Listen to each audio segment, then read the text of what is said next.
first heard about it in 1954. 54. I was in the Army, 1st Infantry Division in Würzburg, but I'd been a teacher before getting drafted. And so I thought, hey, I'd like to get out of the Army and teach over here for a while. But I was told I was ineligible because I'd been out of teaching for a couple of years.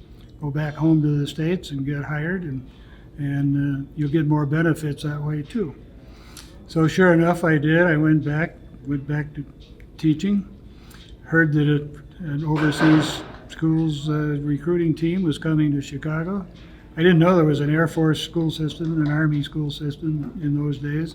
So I was surprised when I went to an Air Force recruiting office to sign up. But I applied, and they looked over my records and said, hey, you look like what we need. Veteran, male, teaching experience. They sent me to Izmir, Turkey, 1957. That's a fair question, and it's not an easy one to answer.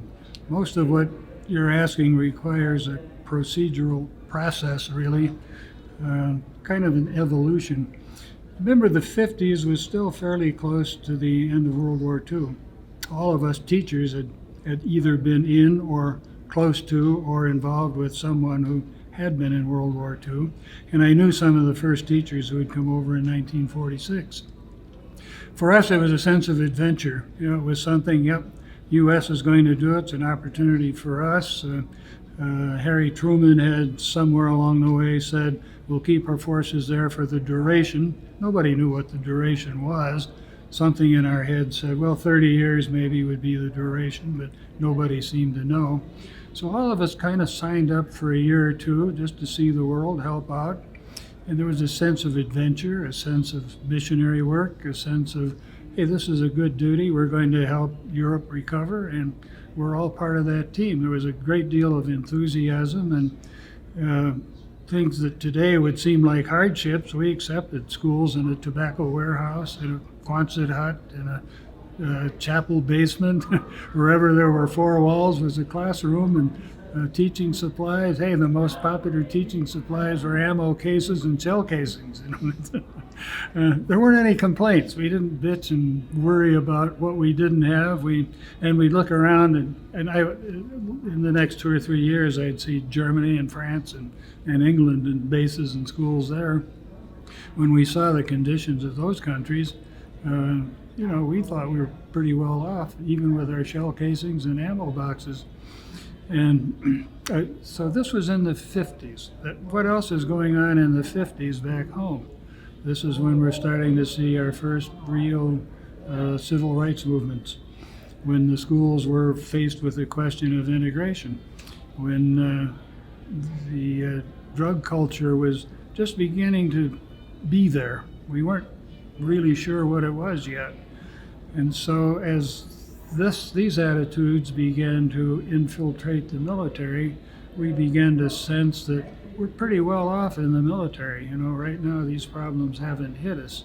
So through the 50s, we were doing okay. And then Vietnam broke loose. And this is when a lot of stuff, and I have to admit, I never saw much of the rioting and disruption in the States because I was overseas. We'd read about it, we'd hear about it. And in the early days, we didn't even have AFN or American television. We had American radio to a very limited extent. So we weren't seeing, hearing, experiencing, or feeling the full impact of the emotions in the States. Except each time when I'd come home every year or two on reemployment leave, I'd see kind of a different environment or atmosphere in the old neighborhoods, the old haunts. So I would say it started around the 60s that we began to feel more than this was a sense of adventure, it's a sense of obligation. If we don't keep our troops around the world, these nations that are watching us in our turmoil are going to start taking advantage of us. The Cold War was beginning, and we just began to feel this is something we've got to do, and we've got to do it better. Let me give you one example. A teacher would start a class in September with 25 kids. In May, end of the school year, she'd still have 25 kids, but they'd be different kids. deployments were happening rapidly. At first it was every 18 months, then it became every year, and then they became so often and so regular. Families were disrupted. Even military families were beginning to be restless and questioning about why are we doing this. So that was one impact, the deployment, the rotation. All this is done under the umbrella of people back home not really understanding or appreciating or wanting a Vietnam War. And our military were suddenly being victimized by being part of the war. What we saw in Europe was, with little kids especially, was, hey, my best friend Johnny, went to the States last year, and I haven't seen him since. And now I'm going to the States. Will I disappear? There was kind of a fear over we're going into a black hole from which there's no escape because all my friends went to the States and they're gone. And for high school kids, it was, well, I was going to be on the football team, now I'm not. Or I'm in love with the prom queen and she's gone. And so these kinds of things were having a social effect on families. At first, very slowly, very unaware, really. At one point, our Deputy Chief of Staff for Personnel at U.S. Headquarters Europe hired a couple of professors from University of Southern California to come over, and he convened a meeting of his senior officers for a couple of days to have these professors explain what's going on with our high school graduates on college campuses, what's making them not want to join up, what's making them go to drugs, what's making them get into race problems, what's affecting these kids. So that was one of the first signals the Army had that, yeah, these kids coming up now are different. And you go back to the end of World War II, we were all over there in there doing our duty, really. Now suddenly our duty has become something that maybe doesn't need to be done anymore. In the long run, we found out that it not only needed to be done, it needed to be done a lot better. I think our school system in Germany, in Europe, did rather well. We had a couple of directors who really paid attention to what was going on, and they began talking to leading school district superintendents in the States about what they felt their needs were. And we were among the first major school systems to start integrating studies that focused on black studies. Don't call them that anymore, but intercultural education. We were one of the first school systems to introduce widespread programs in drug abuse education. We were one of the first school systems that really recognized the need for intercultural education. And we stepped up our programs to make sure that our kids shared programs with German kids, English kids, French kids, Belgian kids, to kind of develop a sense of one-worldness. So I think in that regard, our dependent schools over in Europe, and I suspect the same was true in Japan and Asia, but I think that's one thing where we actually led the military into dealing with problems of integration. And our schools have never been bothered by segregation and racial problems, and I think we led the way for the military. Let me tell you something that seems a little humorous in retrospect, even before the dependent schools opened. There was a study group in the War Department in 1943 after General Eisenhower had signed a couple of directives authorizing dependents to be prepared to come to the Japanese and German theaters after the war to serve as models of democracy for the defeated populations. To see, he saw this coming 2 years before the wars ended. So the War Department people began designing programs that would help families, and one of them was schooling. So they were going to propose setting up a school for boys, no mention of girls, but for boys, and a dormitory situation with one boy per room, one from Russia, one from the United States, one from France, one from Britain, representing the Allies. And this was going to help our allies stay allies after World War II. Well, that recommendation never got out of the War Department. But right at the very beginning, when this sounds kind of funny too, I talked to the late Virgil Walker, who had been a school superintendent before World War II, and he'd been a major in the Army in the War Department during the war. I met him when he was well up in his years, but he was telling me what it was like when General McCartney called him in, I think, April of 1943, or 40, somewhere in the 40s, and said, "Walker, start me a school system." He said, "That's exactly what the general told me." He said, "I found out that what he had in mind was there will be families coming to these overseas locations and we're going to have to provide education for them." Well, Walker was a good call. He'd been a superintendent. He knew the North Central Accrediting Association.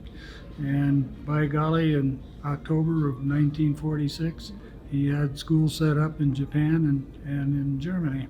Throughout our history in DoDEA, we've had schools, we've had troops move into a location, and we know we're going to need a school. The troops come in the spring.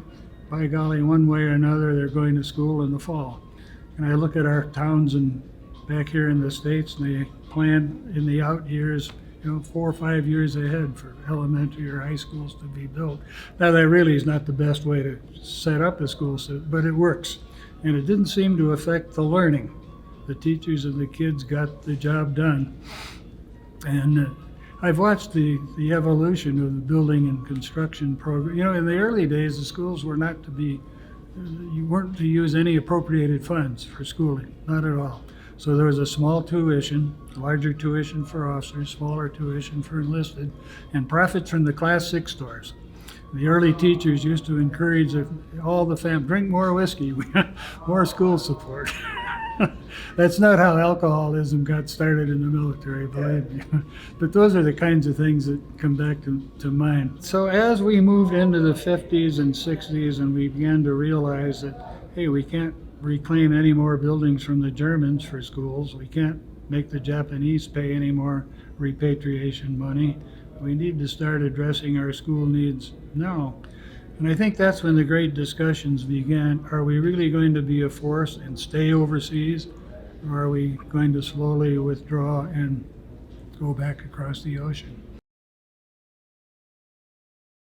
The very first accreditation visit done in 1947 by the North Central Accreditation team out of the Midwest, they visited all of our schools and left saying there's no question that the academic preparation, the scholarship of these schools is excellent.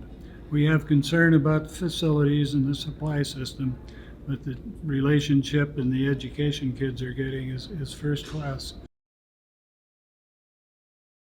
A top priority in Germany and Japan was to get these education systems going again. Over in France and Ally, England and Ally, we couldn't just requisition buildings. And we had a harder time finding facilities. We had to bring over Quonset huts and mobile classrooms and so on. Which brings me to another contemporary issue. We keep hearing NATO's not paying its share. But when you look at Germany, a country the size of Oregon, and you dump 200,000 troops on it with their cars, their highways, their families, and their need for housing, that's a pretty big price for a nation to pay. And too often our politicians aren't aware of those in-kind costs for keeping our troops over there. I can't imagine what it would be like in Oregon if suddenly we dumped 200,000 Germans with their families and their cars and demanded housing for them. But anyway, that's part of the diplomacy and the discussions that go on. And thank God the teachers can go on teaching their kids. The kids can go to school and they can turn on their laptops and read their books, and education goes on.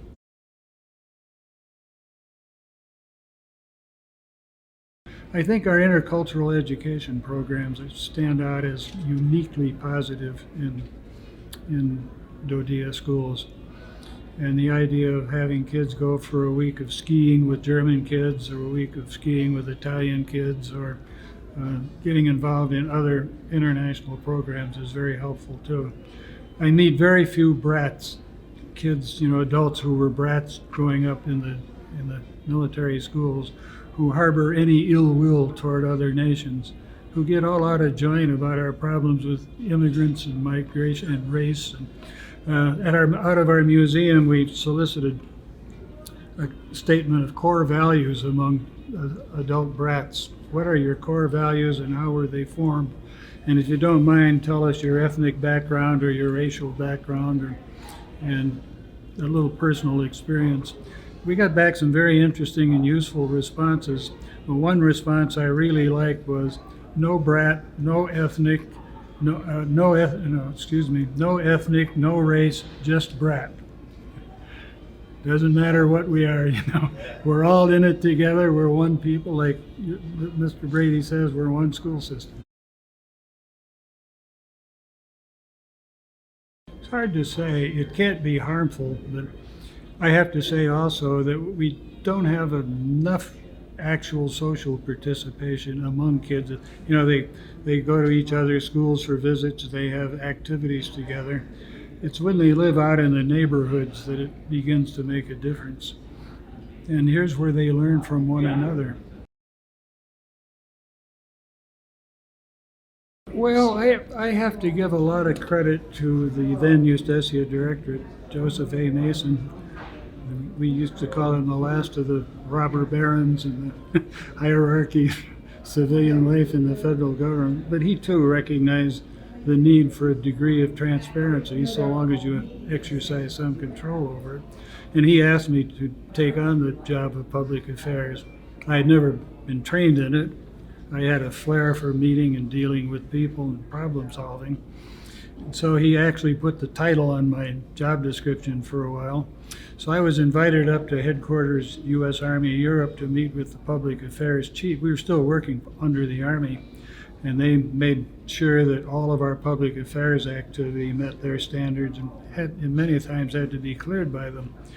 So the colonel looked at me and he said, well, Olson, he said, at a time when the United States Army is facing protests across the nation for a controversial war, a time when the United States Army is being criticized for transporting poison gas in trains across the United States, at a time when American Army officers accused of treason and murder in a village in Vietnam, welcome to the job of public affairs in the Army. And I made a point of meeting all the reporters at the AFN radio station and the local editors of community newspapers, and we did a lot of sharing of information, and I think it was helpful. I think just being part of it. And I meet people like this at reunions like this, and even though I don't know most of the people personally, I know them because I know where they are, I know what they've done, I know what they're doing, and we're kindred spirits. I have to say I'm proud of having worked almost 30 years without using any sick leave. I've been blessed with remarkable health. I went through 12 years of public school without missing any work, or missing a day. So good health. And I think having a job I liked and enjoyed was a contributing factor.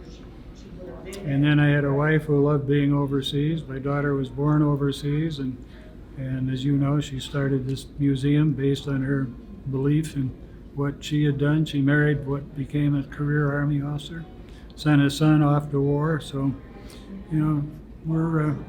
we may be somewhat liberal and progressive in our political views, but we love the country, we love what it is and what it's done, and what we think we can still do for it. And I'm just about 90 years old, and I want another 10 or 12 of doing this stuff.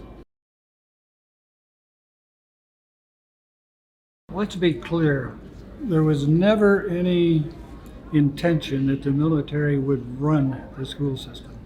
It was always going to be run by civilian educators. Now, the degree to which that civilian educator would be autonomous has been open to question from time to time, but the intent was never ever was the school system to be anything but a civilian type school system run by civilian teachers, civilian administrators, and civilian central office.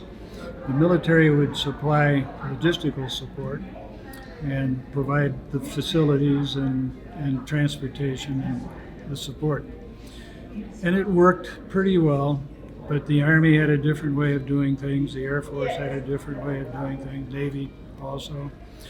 And so there was always a little friction. And teachers couldn't understand why. Well, if I work for the Army, I get reemployment leave every 2 years.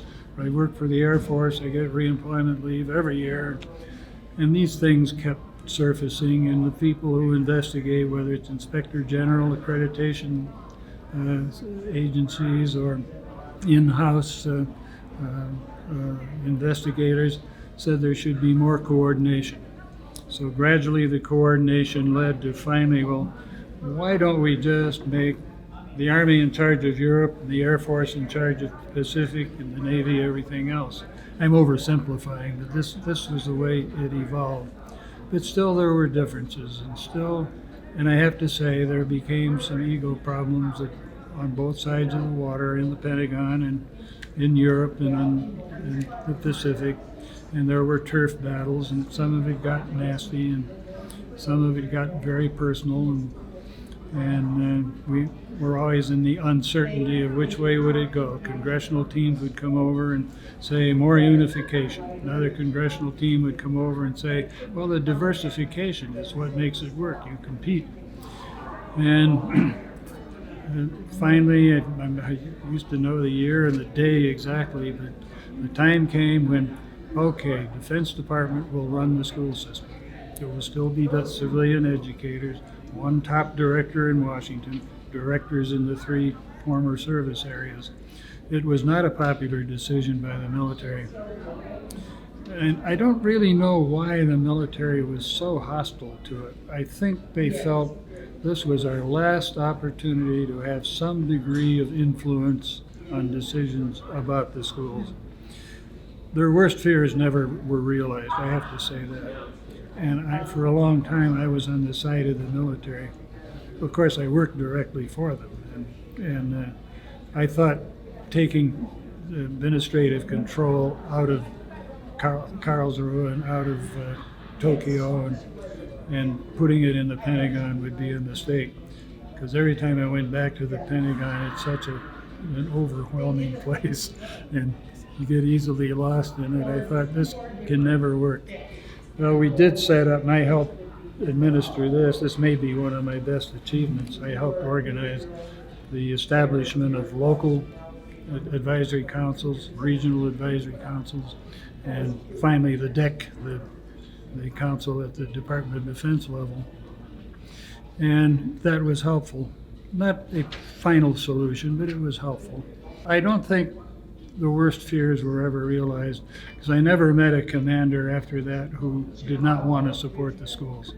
Sometimes resented that he had to, or resented that certain things weren't being done by the school system that he had to do. But I think it's all working out. And when I see a greater coordination among the regions and greater diversification of the lower level supervision, I think that's helpful too. Having a few more districts, a few more specialists closer to the local level, I think it's working out. I appreciate more than anything else the bonding I've had with senior military commanders, with senior DoDEA leadership, and with the teachers and principals in the DoD schools, but also with some foreign nationals. Very close friends in France, for example, Germany, England. I appreciate the opportunity to have experienced a lot of life outside rural Indiana, where I grew up. A lot of opportunity to see and experience different cultures, different foods, different ways of looking at the world, different ways of getting jobs done. Those are things I appreciate more than anything else. I even appreciate the opportunity to see some of the seamier sides of life, some of the things that people will do to one another in the schools, outside the schools, on military posts, and how they're dealt with, and sometimes not dealt with.